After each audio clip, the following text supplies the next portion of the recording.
பவுலும் திருமணமும்.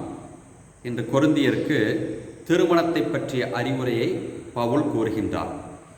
மனித வாழ்வில், குறிப்பாக கிறிஸ்தவர்கள் வாழ்வில் 2 நிலைகளை மக்கள் தெரிந்து கொள்கின்றார்கள். ஒன்று திருமணம் என்ற திருவருட்சாதனம், மற்றொன்று குருத்துவம் அல்லது துறவரம் என்ற ஒரு திருவருட்சாதனம். திருமணத்தில் ஆணும் பெண்ணும் திருமணம் புரிந்து கொள்கின்றார்கள். துறவரத்தில் அப்படி அல்ல. கடவுளே எனது மணவாளன் என்று சொல்லி கடவுளை மணவாளனாக, இயேசு கிறிஸ்துவை மணவாளனாக ஏற்று அர்ப்பண வாழ்வை மேற்கொள்கின்றார்கள். இதுவும் அர்ப்பணமே, அதுவும் அர்ப்பணமே. இன்று பவுல் இந்த 2 வாழ்க்கை பற்றி என்ன சொல்கிறார் என்பதை தியானிப்போம்.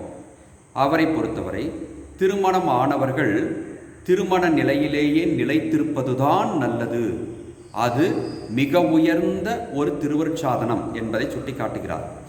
அதே போல திருமணம் ஆகாதவர்கள் அப்படியே வாழ்வதுதான் நல்லது, அதுவும் கடவுள் ஆசீர்வதித்து கொடுத்ததுதான் என்று சொல்கின்றார். இங்கு துறவரம் என்று சொல்லவில்லை, மாறாக திருமணம் ஆகாத நிலை என்று சொல்கின்றார். ஆக 2 நிலையை தேர்ந்து கொண்டவர்கள் அவரவர் நிலையிலேயே தொடர்ந்து வாழ்வதுதான் நல்லது, அதுவே கடவுள் உங்களுக்கு ஆசீர்வாதமாக கொடுத்த ஒரு வாழ்க்கை என்று சொல்கின்றார். அதை விடுத்து திருமணமானவர்கள் திருமண வாழ்வை விட்டுவிட்டு திருமணமாகாதவர்களுக்குரிய வாழ்க்கையை, அதாவது துறவர வாழ்வை தேர்ந்து கொள்வதோ அல்லது துறவர வாழ்வில் வாழ்ந்து கொண்டிருப்பவர்கள் துறவர வாழ்வு வேண்டாம் என்று விட்டுவிட்டு திருமண வாழ்வை தேர்ந்து கொள்வதோ நல்லது அல்ல என்பதை தூய பவுல் என்று சொல்கின்றார். நம் ஆண்டவர் இயேசு கிறிஸ்து ஒரு அழகான வார்த்தையை நற்செய்தியில் சொல்லியிருக்கின்றார்.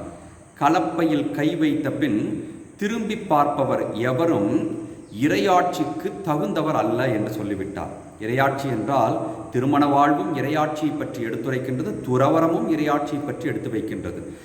நன்கு யோசித்து பார்த்து இந்த வாழ்வை தேர்ந்து கொள்ள வேண்டும். அப்படி தேர்ந்து கொண்ட பிற்பாடு எனக்கு இந்த வாழ்வு வேண்டாம் என்று சொன்னால் அங்கு இறையாட்சியை அந்த குடும்பத்தாராலோ அந்த துறவியாலோயோ கொண்டு வந்து சேர்க்க முடியாது என்பதுதான் இயேசு சொன்ன கருத்து. இதை உணர்ந்தவர்களாய் அவரவர் தேர்ந்து கொண்ட வாழ்வில் நிலைத்து நிற்பதற்கு முயற்சி செய்வோம். அதற்கு நாள்தோறும் ஜெபித்தாலே போதும் அந்த வாழ்வில் தொடர்ந்து நிற்க முடியும்.